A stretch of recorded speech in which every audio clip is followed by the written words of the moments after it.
Guten Tag, meine Damen und Herren, und herzlich willkommen zum Live-Webinar von T-Systems zum Thema in die AWS Cloud, aber sicher. Die Managed Cloud Services für AWS von T-Systems.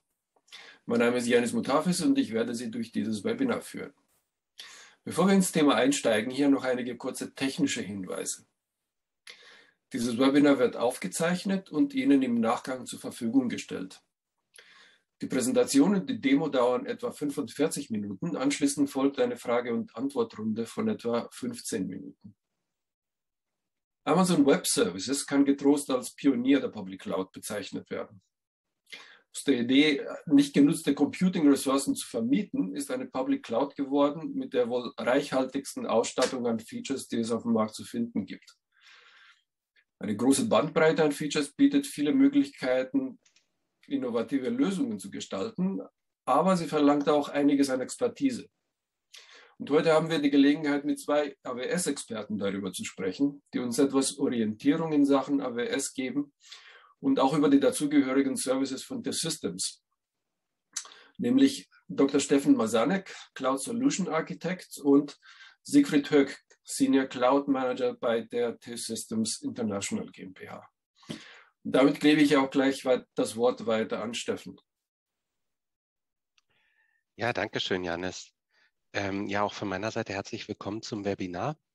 Nochmal eine kurze Selbstvorstellung. Steffen Mazanek, ich arbeite jetzt seit über 3 Jahren bei der T-Systems International als Lead Cloud Solution Architect und beschäftige mich primär mit Amazon Web Services schon seit mehreren Jahren und dort auch primär im Security-Umfeld.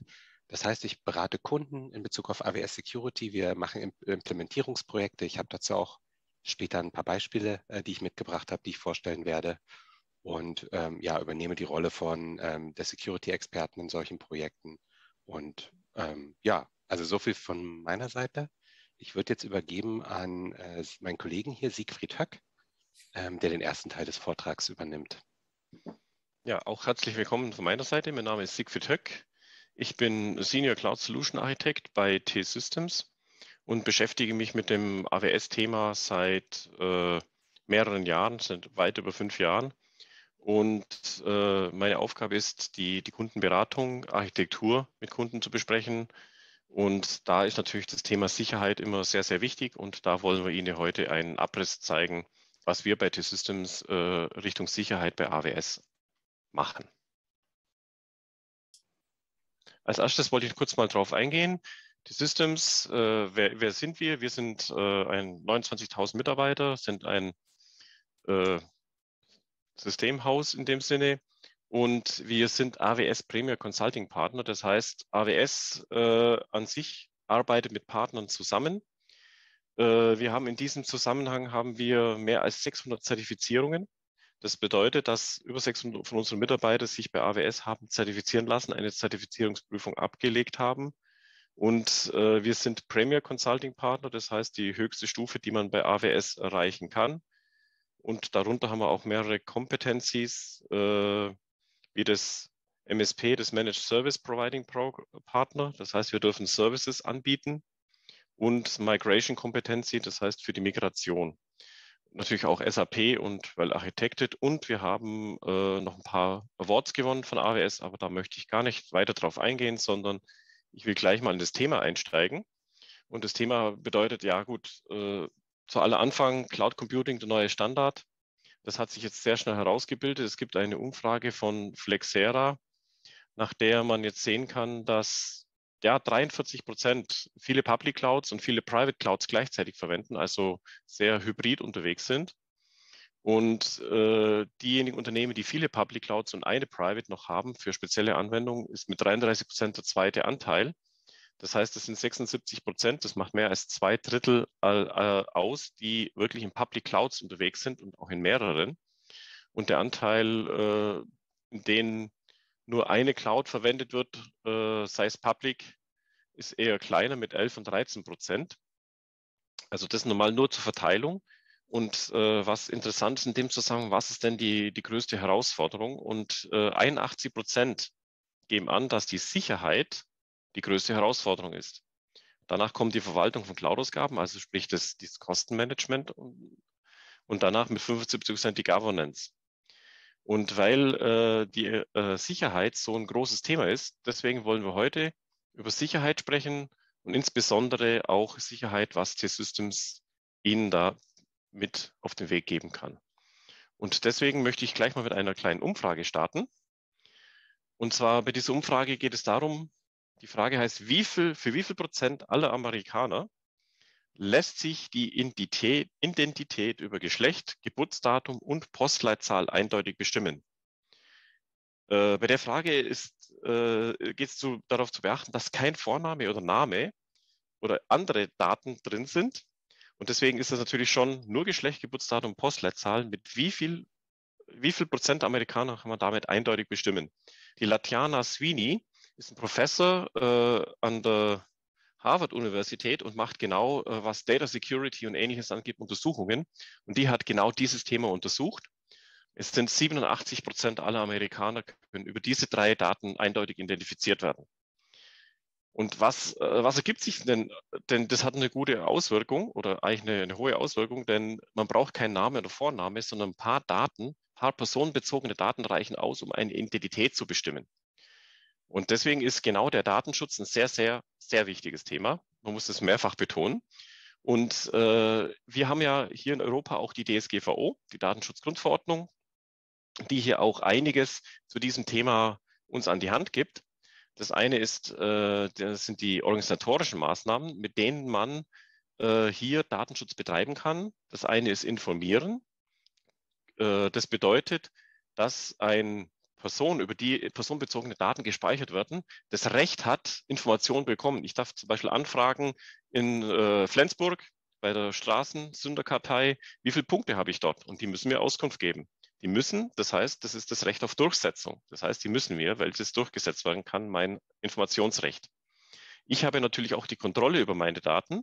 Das heißt, wenn ich nicht möchte, dass die Daten gespeichert werden, dürfen sie gelöscht werden. Jetzt im Beispiel der Flensburg-Kartei ist das natürlich sehr unsinnig, denn ich kann die Anfrage stellen, bitte löscht meine Punkte.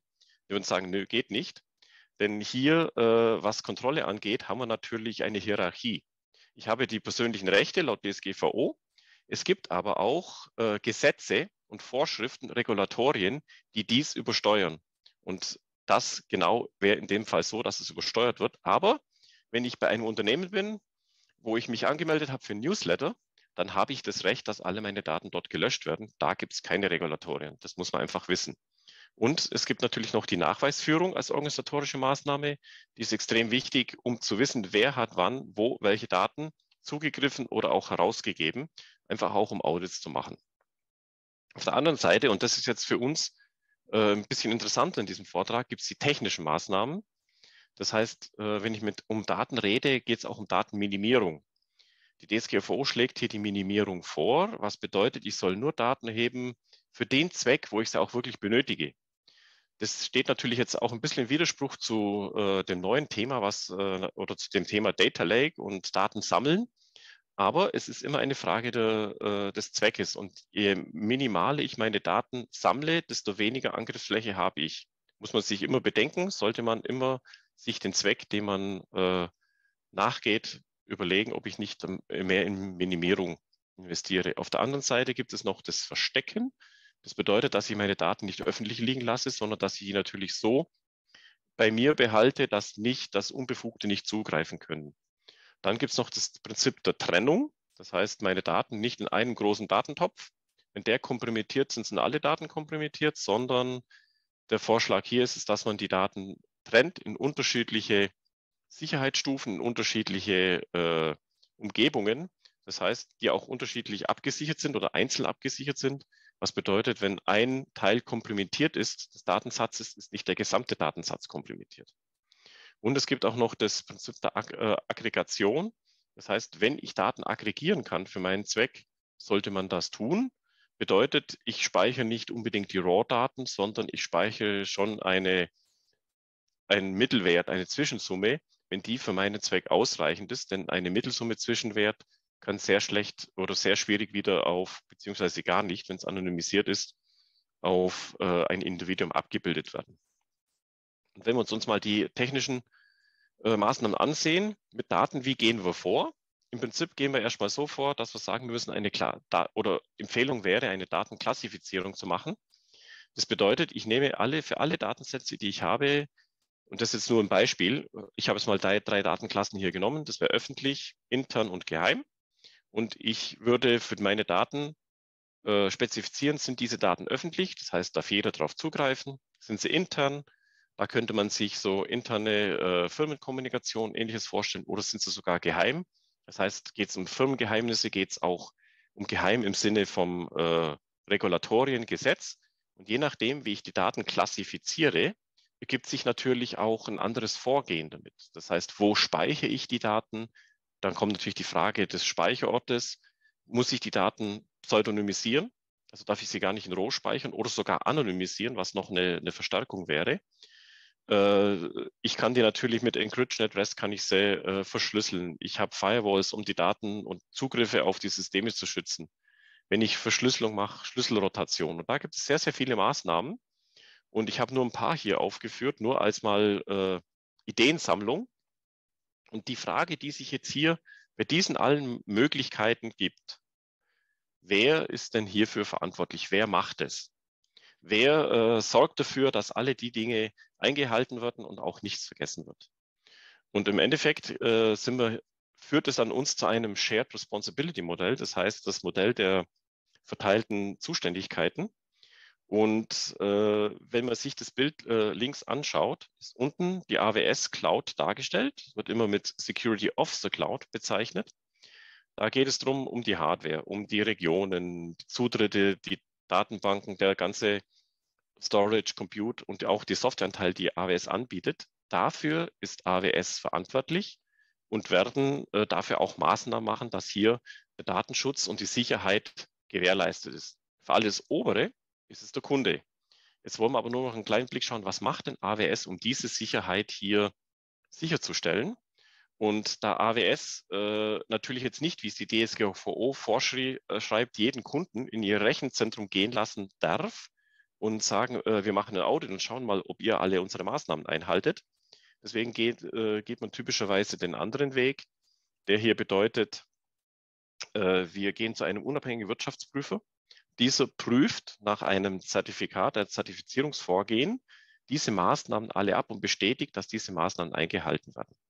Und da es natürlich unterschiedliche Sicherheitsmaßnahmen und auch Zwecke gibt, für was ein Zertifikat erstellt wird, hat AWS hier in dem Punkt auch sehr, sehr viele Zertifikate erworben, die regelmäßig erneuert werden und auch geprüft werden, um zu zeigen, dass Security eingehalten wird, dass sie mitgemacht wird. Es gibt zwei typische Zertifizierungstypen. Das eine wäre, der auf einen Punkt geht. Das heißt, die Maßnahmen, die hier in der Zertifizierung geprüft werden, müssen genau zum Zertifizierungszeitpunkt verfügbar sein. Dann bekommt man das Zertifikat. Und es gibt andere Zertifikate, die über eine Periode, zum Beispiel das letzte Jahr, prüfen, ist diese Maßnahme in diesem letzten Jahr komplett verfügbar gewesen. Und in Kombination mit diesen Zertifikaten kann natürlich schon sichergestellt werden, dass hier höchste Sicherheitsstandards eingehalten werden. Die Zertifikate, die ich jetzt hier in Magenta gezeichnet habe, sind diejenigen, die auch aus dem europäischen Umfeld kommen. Das heißt, wir haben hier auch sehr viele und sehr gute, das ist das C5 von BSI Zertifikat und auch das CISPE von der Coalition of Cloud Infrastructure. Ich denke, auf die einzelnen einzugehen, würde hier zu weit gehen, aber nur mal als Hinweis und als Liste, was es alles an Zertifikaten gibt und die hier erfüllt werden und die natürlich hier auch einen gewissen Standard erzeugen. Wenn ich jetzt zurückgehe und uns mal schaue, ich habe ja vorhin erwähnt, dass der Kunde den oberen Teil selbst verantwortet. Und Sie können sich sicher erinnern, ich habe einige Schlagworte gehabt. Da gibt es sehr viel zu tun und sehr viel zu managen. Und wir würden Sie als T-Systems hier nicht alleine lassen, sondern wir bieten Managed Services an, auch in Richtung Sicherheit, wo wir einen Großteil dieser Aufgaben für Sie übernehmen und für Sie managen würden. Das geht von der ganzen Verschlüsselungsthematik, das geht von Netzwerkabsicherung über das ganze Betriebssystem, Firewall-Konfiguration, das ganze Identity Access Management und auch die Plattformabsicherung. Applikationen habe ich hier ein bisschen gestrichelt dargestellt, denn das machen wir auch, können wir auch absichern, aber das ist dann natürlich teilweise auch mit Kunden zusammen, weil Kunden sagen, die Applikation entwickeln wir selber und wollen wir auch selber dann dafür sicherstehen. Und die Kundendaten, das ist klar, die Daten, die gehören immer dem Kunden, dafür ist der Kunde auch selber zuständig. Da können wir können die Daten für ihn verschlüsselt aufbewahren, aber wir möchten natürlich auch nicht einen direkten Zugriff drauf haben. Genau. Und unsere Sicherheitsleistung habe ich hier nochmal aufgeführt, wo ich hier auch schon erwähnt habe. So, und wenn ich jetzt gesagt habe, wir übernehmen hier auch Managed Services und unterstützen sie hierbei, dann will ich das einmal einem Bild kurz veranschaulichen, was denn diese Services alles umfassen. Und das ist natürlich jetzt ein sehr, sehr umfangreiches Bild, aber ich will es nicht auf Einzelne eingehen, sondern nur ganz grob darstellen, was wir hier anbieten. Das heißt, auf Basis der AWS-Plattform würden wir uns um das Netzwerk kümmern, über das also die Netzwerke managen, auch über Direktanschlüsse, dass sie eine Hochgeschwindigkeitsverbindung zum AWS haben. Das muss auch gemanagt werden, da werden wir uns auch drum kümmern. Und wir starten immer mit einer Foundation, also einer Basis. Und in dieser Basis haben wir schon einige Sicherheitsvorkehrungen drin, wie die Härtung von den Accounts. Das heißt, wenn Sie einen Account von AWS sich besorgen, dann gibt es natürlich von AWS sehr viele Best Practices, wie man den sicher macht, was Sie tun sollen. Man kann sehr viel machen, man kann auch sehr viel falsch machen.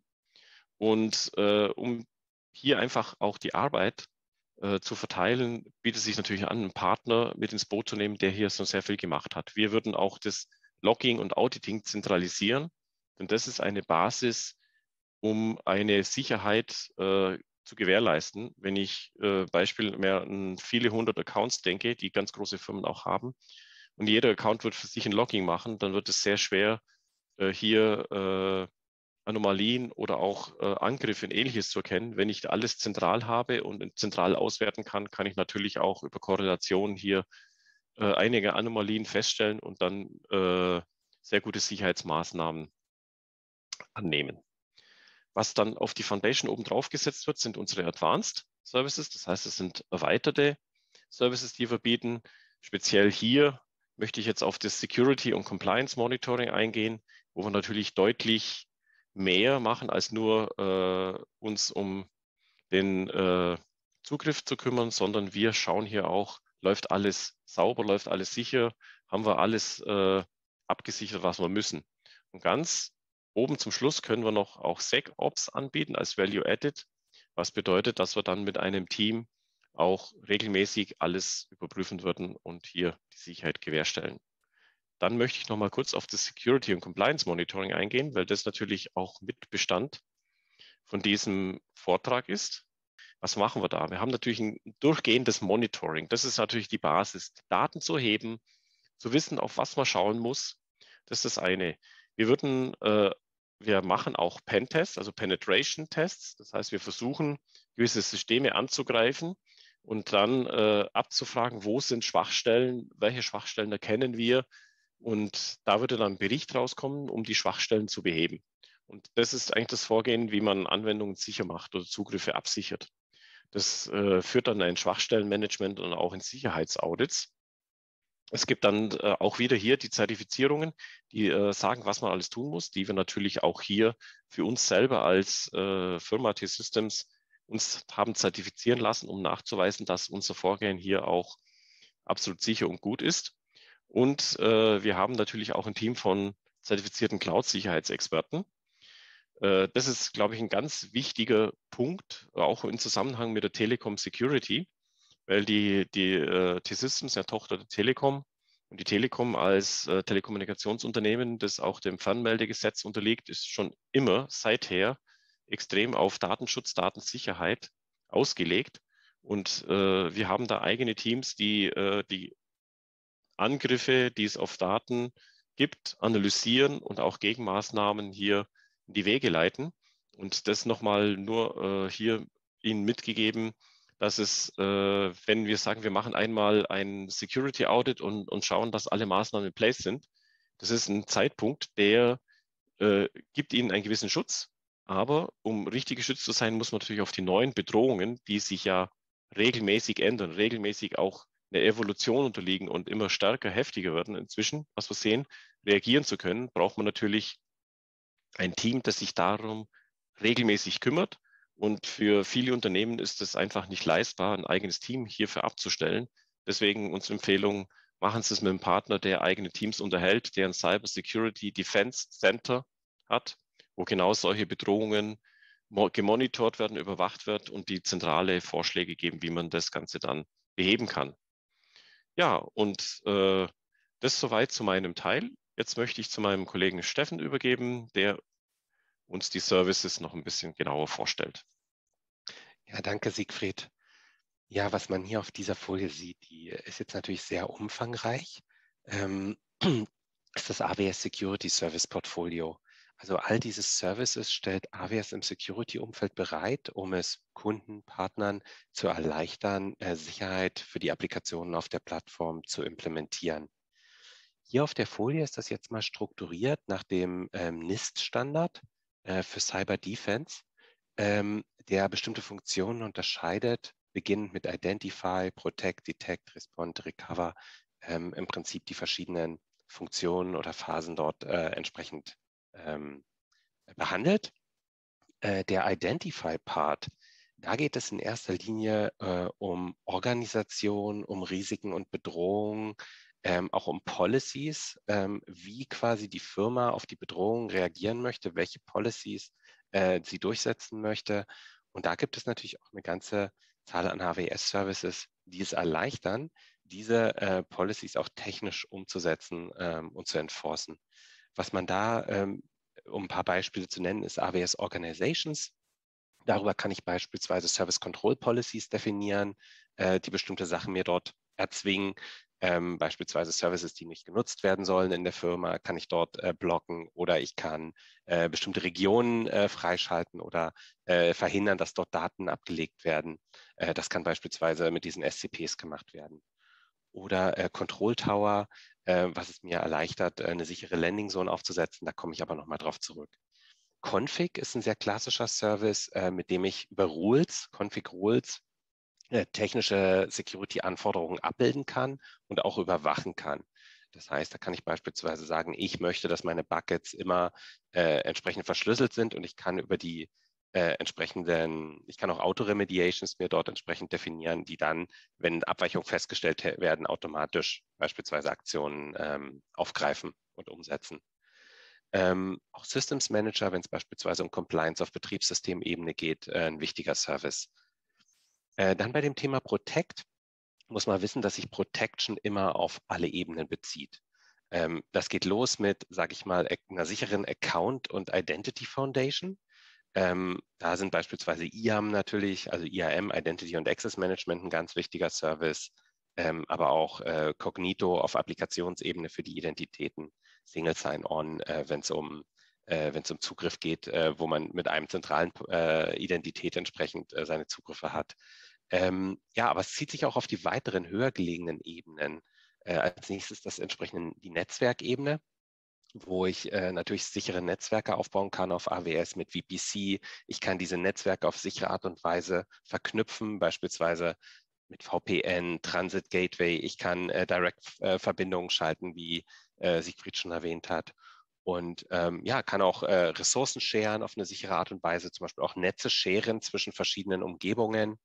Also da gibt es sehr viele Möglichkeiten, auf allen Ebenen Sicherheit zu implementieren. Dann kommt die Detection-Phase, das ist eigentlich das Security Monitoring im Schwerpunkt. Da ist ja ein sehr populärer Service Amazon Guard Duty, weil Guard Duty schon allein Daten, die AWS hat, über die Plattform und über die Applikation, wie beispielsweise DNS-Abfragen oder was sich im Logging, im Aktivitätenlogging so abspielt, diese Daten, daraus zieht AWS auch Empfehlungen und findet auch kritische Findings im Prinzip auf den AWS-Account. Also deswegen ist das ein ganz wichtiger Service für das Security Monitoring, weil der ja sehr auch auf Anomalien aus ist und dort die Sachen erkennen kann. Inspector für das Thema Betriebssystem Vulnerabilities, ganz wichtig. Da kann ich quasi schauen, dass meine Software keine Schwachstellen hat. und dort entsprechend da den Durchblick behalten. Und Security Hub bringt das alles zusammen. Ich habe verschiedene, sag ich mal, Quellen, die mir Security Findings generieren können, wie beispielsweise Macie oder GuardDuty, Inspector aus verschiedenen Blickwinkeln. Und mit dem AWS Security Hub kann ich das dann alles in einem Dashboard zusammen mir betrachten. Ich kann dort auch meine eigenen Security Tools anschließen, sodass dort entsprechend die Findings auch mit auftauchen, die diese Tools ermitteln. Dann geht es um das Thema Automatisieren und ja, also auch Investigate quasi einzusteigen in die Analyse, auch in die Forensik anzuschauen, was ist passiert, wenn mal was passiert ist. Da ist Amazon Detective ein Service, mit dem ich das untersuchen kann. Natürlich kann ich den CloudTrail dann auch heranziehen, die CloudTrail-Logs, die kann ich analysieren. Da bietet AWS auch eingebaute Möglichkeiten. Ich kann aber auch Third-Party-Tools verwenden, um diese Logs dann entsprechend auszuwerten und der Sache, dem Security-Incident auf den Grund zu gehen. Für die Automatisierung, da sehen wir später auch noch ein Beispiel, da bieten sich Services an wie Step Functions, womit ich bestimmte Schrittabfolgen orchestrieren kann, Lambda, um dann auch, sage ich mal, Aktionen umzusetzen technisch, Systems Manager, wenn es jetzt, sage ich mal, auch primär um Betriebssystemebene geht, dort entsprechend zu reagieren und natürlich die CloudWatch Events, die ich verwenden kann. Also ich kann die CloudWatch Logs verwenden, das sind die aus verschiedenen Perspektiven die Logs, die ich dort entsprechend einsammle, die kann ich auch sehr gut analysieren und ja auch Events entsprechend mit CloudWatch Event Bridge dort entsprechend triggern. Und dann gibt es noch das Thema Recover. Das muss ich, wenn ich eine ja, well-architected Applikation auf AWS betreibe, muss ich das Thema Recover, Disaster Recovery immer mit im Blick behalten. Da gibt es auch mehrere Services, die ich dort verwenden kann. CloudFormation, um mir wieder die Applikation wieder zu deployen, wenn mal was wirklich schiefgegangen ist. Oder ich kann auch Cloud Endure beispielsweise verwenden, wenn ich ein komplettes, wenn ich wenig Downtime nur akzeptieren kann, dann kann ich mit Cloud Endure sehr nahtlos auf eine Disaster Recovery Umgebung umschalten. Also gibt es auch wirklich gute Möglichkeiten und natürlich in anderen Regionen entsprechend die Daten, die Snapshots entsprechend auch mit abzuspeichern. Okay, das war jetzt sehr viel. Was ist da letztendlich das Erfolgsrezept für Sicherheit auf AWS, wenn ich es zusammenfassen würde? Ist es die Integration all dieser Services in Lösungen. Also diese ganzen Services für sich genommen sind erstmal gute Mittel, aber ich muss es auch zusammenfügen in eine Lösung und mit Kundensystemen integrieren, damit auch Prozesse angestartet werden können und letztendlich eine ganzheitliche Security-Lösung entsteht. Dabei kann T-Systems natürlich helfen und ich habe ein paar Beispiele mitgebracht, wie wir Security-Lösungen für Kunden implementiert haben. Also als erstes das Thema Landing Zone, das ist die solide Basis. Damit stellen wir sicher, dass die AWS-Umgebungen sicher sind, dass wir eine Governance haben. Da gehören verschiedene Aspekte dazu bei einer Landing Zone, zentrales Logging, der Zugriff auf die Accounts, eine Account Factory, also dass ich auch AWS-Umgebungen mir leicht bestellen kann und die ganzen Integrationen mit dem Unternehmen. Ja, also weil ohne die ist AWS sehr isoliert und weniger nützlich. Ich muss es in der Regel mit anderen Cloud-Umgebungen oder On-Premise-Systemen entsprechend auch verbinden. Ja, wie machen wir sowas? Wir können, Siegfried hat es bereits erwähnt, sichere AWS-Accounts bereitstellen, was für die meisten Kunden oder für viele Kunden ausreicht.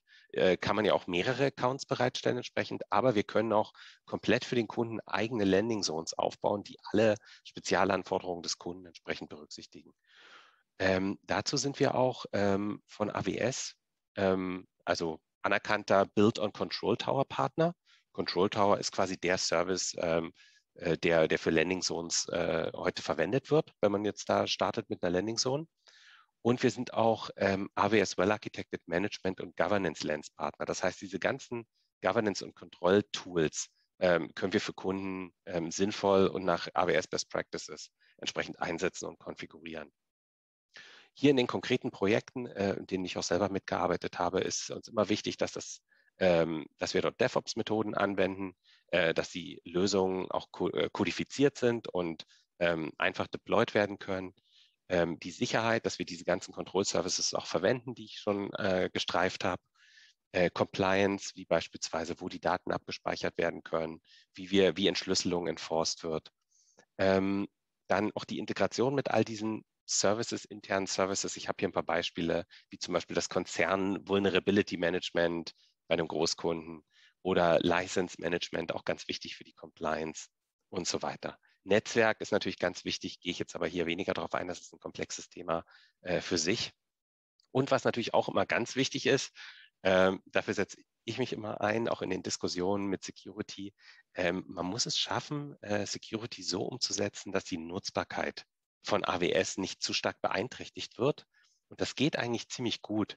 Man kann Self-Services bereitstellen, zum Beispiel über Service-Katalog, gute Dokumentation, Templates für Deployments, gehärtete Templates, ganz wichtig, die Konzernanforderungen schon erfüllen, etc. Also da gibt es ganz viele Möglichkeiten. Das ist das Thema mal Landing Zone als Basis. Und wenn man dann eine Landing Zone hat, dann kann man auf Basis dessen auch noch Speziallösungen für die Security-Anforderungen implementieren. Ich habe ein paar Beispiele hier noch rausgegriffen. Eins ist die Integration mit einer Configuration Management Database. Es ist in vielen Unternehmen so, dass es eine zentrale CMDB gibt und dadurch, dass verschiedene Clouds, Siegfried hat es ja gezeigt, im Einsatz sind, ist da AWS Config dann zu speziell, um als generische CMDB für alles genutzt werden zu können. Deswegen haben Kunden oft eine CMDB, die mehrere Clouds unterstützt. Die muss dann aber auch integriert werden. Ja, was wir hier ein Kundenbeispiel, wie wir das mal gemacht haben, das System war on-premise, die CMDB. Viele wichtige Prozesse haben die auf die CMDB vertraut, beispielsweise Incident Management, Vulnerability Management. Das heißt, es war wichtig, diese CMDB auch aktuell zu halten. Was wir gemacht haben, ist entsprechend eine Serverless-Lösung dort entsprechend gebaut, leichtgewichtig und skalierbar, die auch den Anforderungen der On-Premise CMDB Rechnung trägt. Also die kann halt auch mal nicht zum Beispiel zur Verfügung stehen oder sonst was, dass diese Sachen dann auch entsprechend gequeued werden und dann, sodass wir immer zeitnah die Informationen und zuverlässig in die CMDB übergeben können. Ja, wir achten da natürlich auch, wenn wir solche Lösungen bauen, auch auf die Sicherheit, beispielsweise, dass die Passwörter entsprechend zum Beispiel hier im Secrets Manager abgelegt werden von AWS und entsprechend geschützt werden über entsprechende Policies. Ja, und was immer ganz wichtig ist, diese Lösungen auch, entspricht ja auch DevOps-Prinzipien, automatisiert zu testen, wenn mal was erweitert wird oder ergänzt wird, dass man diese Funktionserweiterungen auch schnell ausliefern kann. Das haben wir hier so gelöst. Da gab es glücklicherweise auch eine Integrationstestumgebung von dieser CMDB, sodass wir dort mit Beispieldaten entsprechend unsere Lösung immer wieder auch automatisiert testen können bei neuen Deployments. So viel mal dazu. Ich habe hier immer auch Links hinzugemacht. Man findet das auch über Internetsuche, wenn man da mehr entsprechend über diese Lösung wissen möchte. Ein weiteres Beispiel, was ich hier mitgebracht habe, ist das Thema Breakglass, sicherer Log-Zugriff. Man möchte oder Konzerne möchten oft nicht, dass diese Logs zu einfach zugänglich sind und dort vielleicht auch Informationen zu einfach ausgelesen werden können ohne Befugnis. In dem Kundenprojekt, wo ich hier unterwegs war, ging es da auch um Betriebsrat, der nicht wollte, dass zum Beispiel administrative Zugriffe ohne weiteres ausgewertet werden können, um dort auch Mitarbeiter zu schützen, aber auch um Audit-Zugriffe entsprechend abzusichern. Wie haben wir das dort gelöst im Einklang mit den Unternehmensregeln? Wir haben versucht, wieder es nutzerfreundlich zu machen, indem wir dort einen Service-Katalog davor geschaltet haben, mit dem man quasi den Zugriff auf die sensitiven Daten anfragen kann und auch wieder abschließen kann, wenn er nicht mehr erforderlich ist. Der Zugriff wird dann freigeschaltet, hier im konkreten Fall, den wir implementiert haben, über eine Policy auf dem S3 Bucket, sodass dort immer mit Least Privilege und auch nur temporär entsprechend Zugriff besteht. Die Bucket Policy wird dann auch gemonitort und die Stakeholder, die das wissen wollen, dass dort diese Zugriffe erfolgen oder müssen, entsprechend informiert werden. Das ganze Setup dann entsprechend auch mit einer Service Control Policy abgesichert, damit das nicht verändert oder manipuliert werden kann. Und das ist dann ein Prozess, der auch von Security abgenommen wurde, mit dem dann auch die Stakeholder entsprechend zufrieden waren. Okay, gehen wir zum nächsten Beispiel. Da geht es um die Antwort auf Security-Inzidenz, also um die Response. Siegfried hat das ja schon erwähnt. Wir haben auch als T-Systems ein Cyber Defense Center und haben dort entsprechend die Security-Experten. Trotzdem ist es wichtig, die sich das genau anschauen können. Trotzdem ist es wichtig, im Falle eines Security-Inzidenz auch Prozesse zu haben, wo auch in der Nacht schnell reagiert werden kann und letztendlich auch kontaminierte Ressourcen erstmal zeitnah isoliert werden können, bevor dann die detailliertere Untersuchung beginnt, ja, und der Vorfall detailliert untersucht werden kann. Dazu haben wir hier in dem konkreten Fall, wollte das Security Operations Team eine einfache Möglichkeit haben, kontaminierte Ressourcen nach standardisierten Runbooks auch zu isolieren. Natürlich hängt da viel Prozess auch mit dahinter, ja. Also es wird kein Security-Team in der Nacht auf einmal EC2-Instanzen zum Beispiel komplett isolieren. Es kann ja einen großen Effekt auf die Verfügbarkeit der Applikation haben oder wird es sicherlich haben. Das heißt, hier steht dann natürlich auch ein Prozess dahinter mit dem Incident Management, was dann diese Sachen auch koordiniert und Entscheidungen absichert, die dann dort getroffen werden, ob es nötig ist oder nicht, die Risikoabwägung auch entsprechend trifft. Hier die Lösung, da haben wir eine API entwickelt dafür, die aufgerufen werden kann, wo dann verschiedene Aktionen auch dahinter liegen. Zum Beispiel, also wir haben uns hier in dem konkreten Beispiel waren wichtig für den Kunden die Isolation von IAM-Usern. Wenn da entsprechend Abuse-Notifications zum Beispiel kommen, dass hier ein User geleakt ist, auf GitHub Credentials gefunden worden sind, dann kann dieser User hier isoliert werden entsprechend oder EC2-Instanzen. Typisches Beispiel, GuardDuty schlägt an, eine Instanz macht verdächtige DNS-Abfragen, sieht so aus, also ist verdächtig, dass dort vielleicht Bitcoins gemeint werden, weil irgendwelche Netze kontaktiert werden, die da verdächtig sind. Dann kann diese Instanz hier entsprechend auch isoliert werden. Es wäre schlecht, diese Instanz dann einfach zu terminieren, aus natürlich vielen Gründen auch Verfügbarkeit. Und das ist aber wichtig auch, dass man dann sicher die Möglichkeit der Untersuchung nimmt. Das heißt, was wir hier machen, wir haben hier entsprechend einen Runbook automatisiert. Da wird die Termination Protection aktiviert, damit diese Instanz eben nicht terminiert werden kann. Die Instanz wird netzwerkseitig über die Security-Gruppen isoliert. Die Berechtigungen werden der Instanz entzogen. Sie wird gestoppt, ein Snapshot wird gezogen, damit man später also wirklich auch immer sich das nochmal anschauen kann und entsprechend auf Quarantäne getaggt. Ja, was bei der Implementierung solcher Lösungen wieder wichtig ist, DevOps, automatisierte Deployments, einfache Erweiterbarkeit, aber auch die Kundenfreundlichkeit in der Nutzung, dass das wieder über einfach aufzurufen ist für das Security-Team. Hier in dem Fall über SSM Automation Documents, die sehr einfach konfiguriert werden können und dann quasi dieser Prozess auch entsprechend angestartet werden kann.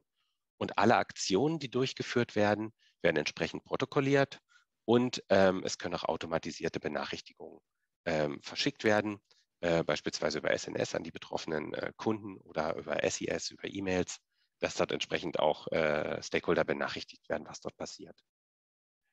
Okay, dann habe ich noch ein Beispiel, bevor wir zum Ende kommen. Hier ist auch nochmal ein Beispiel aus der DevOps oder DevSecOps-Welt. Da ging es um eine Kundenfrage, wie können wir ja programmatische IAM-User vermeiden, weil das sind ja immer, wenn man jetzt einen IAM-User anlegt, kann ich da ja auch programmatische Credentials erzeugen. Die sind erstmal Long-Term-Credentials und das ist oft nicht gewollt oder haben wir zumindest in dem konkreten Kundenszenario gesehen, dass es da entsprechende Policies gab. Das sollte nicht verwendet werden, aber dann kommt natürlich die Frage, wie mache ich denn dann die Deployments, wenn ich solche User mir nicht anlegen kann. Ja, da haben wir verschiedene Lösungen evaluiert zusammen mit dem Kunden. Hier im konkreten Fall ging es um GitLab als DevOps Workbench und da haben wir beispielsweise mit GitLab Runnern einen Versuchsaufbau gemacht, der auch sehr gut funktioniert hat, weil dann Rollen verwendet werden können, wenn der auf AWS läuft. Und in dem Moment, wenn ich Rollen verwenden kann, dann arbeite ich mit temporären Credentials, die nur eine kurze Zeit gültig sind. Aber auch andere Lösungsvarianten wurden untersucht, wie beispielsweise über Rollen temporäre Credentials zu erzeugen für das entsprechende Deployment und in das GitLab-Projekt entsprechend zu pushen über die GitLab API oder ein Identity Broker vom Kunden zu verwenden, über den die Deployment Jobs dann temporäre Credentials abfragen können. Also jede dieser Lösungen hat verschiedene, wurde dann entsprechend evaluiert, was dann dort als Standardlösung entsprechend zum Einsatz kommen soll. Jede Lösung hat ihre, sage ich mal, Vor- und Nachteile, beziehungsweise ist anders zu nutzen. Und die entsprechende Lösung wurde dann implementiert. Das ist natürlich sehr security-sensitiv und wurde entsprechend dann natürlich auch sehr intensiv mit dem Security-Team vom Kunden besprochen. Das waren mal so ein paar im Schnelldurchlauf, ein paar Use Cases, die wir, sage ich mal, in den letzten Monaten implementiert haben. Einfach mal als Beispiele auch für diese Botschaft, die ich zuvor gegeben habe, dass diese Vielzahl an Security Services, dieses Portfolio von AWS, entsprechend integriert, zusammengefügt werden muss, damit wirklich Lösungen entstehen, die für den Kunden einen guten Mehrwert bieten. Und die Plattform bietet dafür alles, aber es muss halt entsprechend integriert werden. Ja, damit sind wir auch schon bei der Zusammenfassung des Vortrags. Wir haben, also was sind unsere Botschaften? Wir haben hier, das hat Siegfried darauf hingewiesen, auf das Shared Responsibility Modell zwischen AWS, dem Kunden, aber auch Partnern wie T-Systems, die dort gerne unterstützen und Themen übernehmen können, auch Verantwortung für Themen übernehmen. Dadurch wird die Implementierung von Sicherheit und Compliance einfacher, als wenn der Kunde das selbst in einem eigenen Rechenzentrum implementieren müsste. Die AWS-zertifizierten Managed Services von T-Systems ermöglichen dem Kunden, sich wirklich auf die Entwicklung von Innovationen zu konzentrieren. Also auch ich würde mal sagen, dieses Thema Landing Zone, auch wenn man da viel einstellen kann, aber es ist doch ein Stück weit Standard oder man kann viele Standardkomponenten zusammenpacken. Damit sollte meiner Meinung nach, der Kunde muss damit nicht so viel Zeit selber verwenden, weil er kann sich auf wichtigere Innovationen konzentrieren, wenn er sich dort ins gemachte Nest letztendlich setzen kann. Viele AWS Security Services sind verfügbar, die, sag ich mal, das Wichtige ist, die dann sinnvoll zu integrieren, auch mit den entsprechenden Prozessen auf Kundenseite. Und wir haben eine große Zahl an Security-Lösungen auf AWS in Kundenprojekten umgesetzt. Wir haben größere Zahl an Security-Experten für AWS, die da auch beratend zur Seite stehen.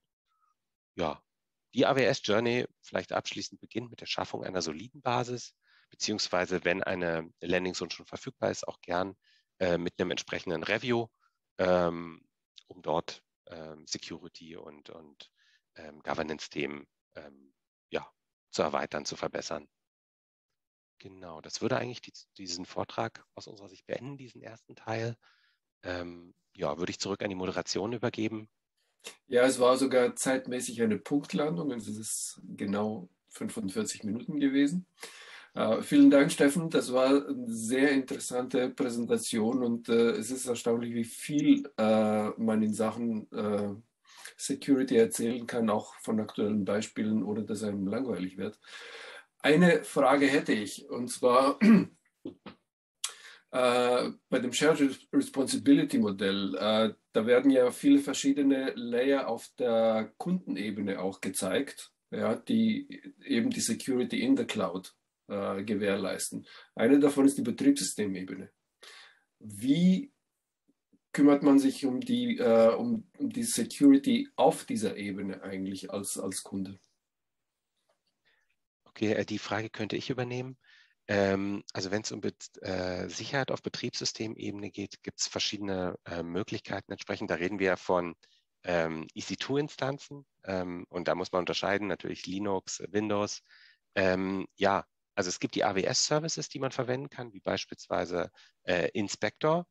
Dann natürlich fürs Patchen, dem System Manager, damit ich immer die Security-Patches auch einspielen kann, den SSM Patch Manager. Dann das ganze Thema Scanning, das kann ich natürlich von innerhalb der Maschine machen oder auch von außen, von der Außenperspektive. Da haben wir für Kunden schon Systeme, Szenarien implementiert. Eine gewisse Außensicht gibt dort entsprechend auch Guard Duty, entsprechend die VPC Flow Logs, also der Traffic entsprechend aus der Maschine. Ich kann Compliance in der Maschine sicherstellen. Was da sich anbietet, sind gehärtete Images, wo ich beispielsweise die Unternehmensvorgaben implementiere oder auch die Systems-Standards dort entsprechend implementiert sind. Um ein Beispiel zu geben, Software, die nicht benötigt wird, sollte deinstalliert werden. Aber auch die Einstellungen. Es gibt ja auch SE Linux beispielsweise als gehärtete Module, die wir dort alle nutzen können und einsetzen, um ja, ein sicheres und compliant Betriebssystem dort entsprechend bereitzustellen. Was man auch sagen muss, wenn ich jetzt, ich mache öfter mal Architektur-Reviews, was natürlich auch eine gute Möglichkeit ist, Compliance auf Betriebssystemebene zu erreichen ist, wenig Betriebssysteme warten zu müssen, indem ich wenig EC2 verwende. Das geht natürlich, wenn ich jetzt Lift- und Shift-Migration oder sowas mache, dann habe ich natürlich EC2-Instanzen oder wenn ich proprietäre Software installiere. Aber oft kann ich auch höherwertigere Services von AWS verwenden, wo ich dann gar keine Betriebssystemverantwortung mehr habe und trotzdem eine vollwertige Lösung implementieren kann. Also PaaS-Services beispielsweise, ja, was mir auch diese Verantwortung natürlich entsprechend abnimmt. Okay. Wenn wir schon beim Thema Security sind, Verschlüsselung, die Mutter aller Sicherheitsmaßnahmen. Wie sieht es denn eigentlich bei AWS aus? Was wird da angeboten? Was muss man dabei berücksichtigen? Ja, vielleicht sage ich ein bisschen was zu. Zur Verschlüsselung gibt es natürlich sehr, sehr viele Möglichkeiten und AWS unterstützt dann auch schon mit vorgefertigten Services. Wir müssen im Prinzip zwei oder mal zwei Gruppen betrachten. Das eine ist die Verschlüsselung in Transit und das andere ist at rest. Das heißt, wenn ich Daten bewege, wenn ich sie von einem Service zum anderen bewege, werden die verschlüsselt. Da wird TLS oder SSL hierzu verwendet. Und wenn ich die Daten speichere, sei es auf S3, sei es in Datenbank und ähnliches, dann werden die verschlüsselt. Und da gibt es mehrere Verschlüsselungsmöglichkeiten. Was verwendet wird, ist der AES 256 Standard, der als sehr sicher angesehen wird. Und AWS unterstützt uns hier, wie wir denn die Schlüssel verwalten. Also im einfachsten Falle kommen wir wieder zurück auf die Datenklassifizierung. Wenn ich Daten habe, die nicht sehr schützenswert sind, dann kann ich die Einfachmethoden verwenden. Ich kann im Speichern meiner Datenbank, meiner S3 Object Store, kann ich einfach ein Häkchen setzen und verschlüsseln mir das und dann verschlüsselt AWS das automatisch und verwaltet diese Schlüssel. Das heißt, wenn jemand irgendwie an Datenträger oder ähnliches kommen sollte, wird das alles verschlüsselt und kann da nicht drauf zugreifen. Aber ich habe natürlich die Schlüssel nicht selber im Griff. Wenn ich jetzt da auf die Schlüssel mehr achten will, dann würde ich das Key Management System empfehlen. Das ist von AWS, das KMS. Und da kann ich selber Schlüssel generieren. Ich kann die Schlüssel auch rotieren lassen, damit ich hier die Sicherheit hinbekomme. Und was man wissen muss oder interessant ist zu wissen, meines Erachtens, dass das KMS im Hintergrund auch HSMs verwendet, also die Hardware Security Modules.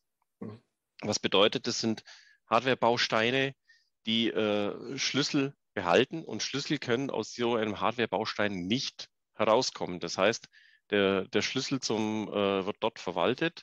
Die sind natürlich im Cluster abgebildet, damit kein Schlüssel verloren geht. Und das sind so die Möglichkeiten, die man hier nutzen kann. Vielleicht ergänzend von mir kann ich auch auf AWS die Schlüssel entsprechend absichern, wer Zugriff und wer welche Berechtigungen auf welchen Schlüsseln hat. Das kann ich auch sehr feingranular steuern, sodass ich mir beispielsweise eine Rolle für jemanden definieren kann, der diese Schlüssel verwaltet, der dann auch Berechtigungen geben kann oder entziehen kann, entsprechend auf die Schlüssel. Also ich kann dort sowohl die Nutzungsmöglichkeiten der Schlüssel als auch die Administrationsrechte auf den Schlüssel sehr feingranular verwalten. Mhm. Und AWS sowohl als auch T-Systems legen sehr viel Wert drauf, dass das natürlich entsprechend genutzt wird und die nutzen es auch selber, dass man zum Beispiel AWS sagt ja selber, sie haben keinen Zugriff auf die Daten und auch die in KMS vorhandenen Schlüssel, die ein Kunden managt, ist auch kein Zugriff vorhanden. Da hat nur der Kunde selber Zugriff. Und wenn der Kunde die Zugriffe weitergibt, dann haben die Services oder User, denen er den Zugriff erteilt, Zugriff, aber sonst nicht. Das heißt, das ist ein ganz wichtiger Aspekt, was Datensicherheit angeht, auch in der Region, dass nur derjenige Zugriff hat, der es braucht. Hier kommt auch das Least Privilege Prinzip ins Spiel. Das heißt, die ganzen Operations Teams, die natürlich die AWS Cloud und unsere Managed Services betreiben, die haben Zugriffe, minimale Zugriffe für das, was sie tun müssen. Das heißt, wenn eine Datenbank gemanagt wird, habe ich Zugriff auf die Datenbank, aber ich habe keinen Zugriff auf die Daten, weil die Daten in der Datenbank verschlüsselt sind. Das bedeutet, die Daten sind in der Zusammenhang sicher und das Operations-Team kann hier keinen Datenleaks oder Ähnliches machen. Das ist ein wichtiger Aspekt. Der wird natürlich auch in den Zertifizierungen, die ich erwähnt habe, regelmäßig auch nachgewiesen, dass genau dieses Least Privilege Prinzip und der Trennung der Zugriffe gewährleistet ist. Super. Wir haben schon über sehr viel diskutiert und trotzdem habe ich irgendwie das Gefühl, wir kratzen nur an der Oberfläche. Es gibt uns auch noch wahnsinnig viel zu erzählen. Ihr habt schon ein bisschen was angedeutet, wie die eine Zusammenarbeit aussehen könnte. Wie fängt man so eine Zusammenarbeit eigentlich an? Beziehungsweise wie beginnt man ein Projekt mit euch als Kunde? Ja, wie macht man das? Ganz einfach, man nimmt Kontakt mit uns auf und am besten setzen wir uns zusammen, man schildert das Problem, was man möchte. Wir haben jetzt ja sehr viele Services vorgestellt, auch bei vielen, und man erinnert sich an die Folien, wie überfüllt die teilweise sind, nur an der Oberfläche gekratzt. Und natürlich würde man dann zum Beispiel, wenn es um eine Umgebung geht, man kann die man absichern soll. Wenn man schon in AWS selber drin ist, dann können wir ein Assessment machen. Wir können reinschauen, wir können Audits machen, wir können uns anschauen, was da alles passiert bezüglich Security. Wir können auch, das ist jetzt natürlich nur auf einer Folie gewesen, nicht groß erwähnt, wir können Migrationen für Kunden vornehmen in eine sichere Umgebung. Das heißt von On-Premise zu AWS. Da haben wir eigene Teams, die das genau tun. Da machen wir auch eine Assess-Phase. Nach so Assess-Phasen würde man dann sagen, welche Strategie wenden wir an? Was machen wir mit Applikationen? Wo führen wir die hin? Mit welchem Aufwand oder schmeißen wir die gleich weg, weil die sowieso End of Life sind? Da gibt es dann so Eingruppierungen, Vorschläge, wird gemeinsam mit dem Kunden besprochen. Dann geht es Richtung Migration. Wir bilden gemeinsame Teams, die so Migrationen durchführen, sogenannte Competence Center of Cloud, CCOE. Und dann können wir natürlich auch dem Kunden, das war ja auch ein Punkt, wo wir gezeigt haben, so Managed Services anbieten. Das heißt, hier würden wir ein Onboarding machen, wenn das gewünscht wäre, auf einem entsprechenden Level, sei es Foundation, sei es Advanced oder mit Add-ons, dass wir uns zusammensetzen, dass wir uns anschauen, was der Kunde an Accounts, Daten hat, wie man die absichern muss, wie wir die in unserem Managed Service übernehmen können. Und dann wird man sukzessive die Accounts übernehmen in das Managed Modell rein und hier für den Kunden weiter betreiben. Das heißt, dass die Basis, die wir gezeigt haben, einfach läuft und der Kunde sich darum nicht mehr kümmern muss. Er bekommt Reports von uns, wo wir stehen, was wir tun, wo Probleme gibt, wo es keine gibt, was gut läuft, Auswertungen. Wir können auch über FinOps dann die ganzen kommerziellen Sachen und betrachten und natürlich schauen, dass möglichst die Kosten in der Cloud nach unten gehen. Das war ja in der Einsteigerfolie der zweitwichtigste Punkt, neben der Sicherheit. Genau. Vielleicht ergänzend von meiner Seite, also uns ist es in den Projekten auch immer wichtig, gerade wenn wir jetzt beratend dort zur Seite sind, das Wissen zu teilen und den Kunden auch zu befähigen, die AWS Cloud optimal zu verwenden. Was ich sehr, sehr gut finde, sind die Well-Architected Reviews, mache ich selber auch öfter, wo wir letztendlich uns eine Applikation beim Kunden raussuchen, die er schon auf AWS am Laufen hat, und dann diese Applikation entsprechend des AWS Well-Architected Frameworks mal komplett durchgehen, ganzheitlich, nicht nur Security, sondern auch die anderen wichtigen Aspekte, Kosten, die Zuverlässigkeit der Applikation und wo wir das alles durchgehen und hinterher auch Empfehlungen abgeben. Ja, hier würde ich mich darauf konzentrieren, die Applikation weiterzuentwickeln. Hier sind ein paar Sachen aufgefallen, die wir dann auch zusammen beheben können. Also um dort auch einen leichtgewichtigen Anfang hinzubekommen. Ja, dann kann man auch natürlich POCs machen. Ich glaube, du hattest es also, dass man sich ein kleines Projekt raussucht, ein System, was auf AWS mal installiert werden soll oder deployed werden soll und dass man das einfach zusammen macht mit viel Wissensaustausch. Und ja, dann würden wir uns dort gemeinsam Erfolgskriterien definieren dafür und dann entsprechend unterstützen, dieses Projekt auch zu implementieren. Mhm. Genau, ja, einfach noch ergänzend. Ja, sehr, sehr, sehr, sehr gute Ergänzung.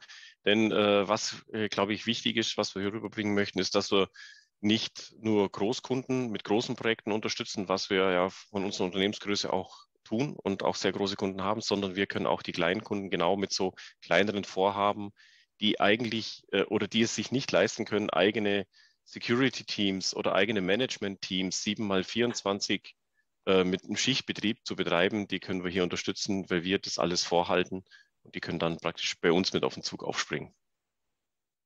Super. Meine Herren, unsere Zeit ist rum.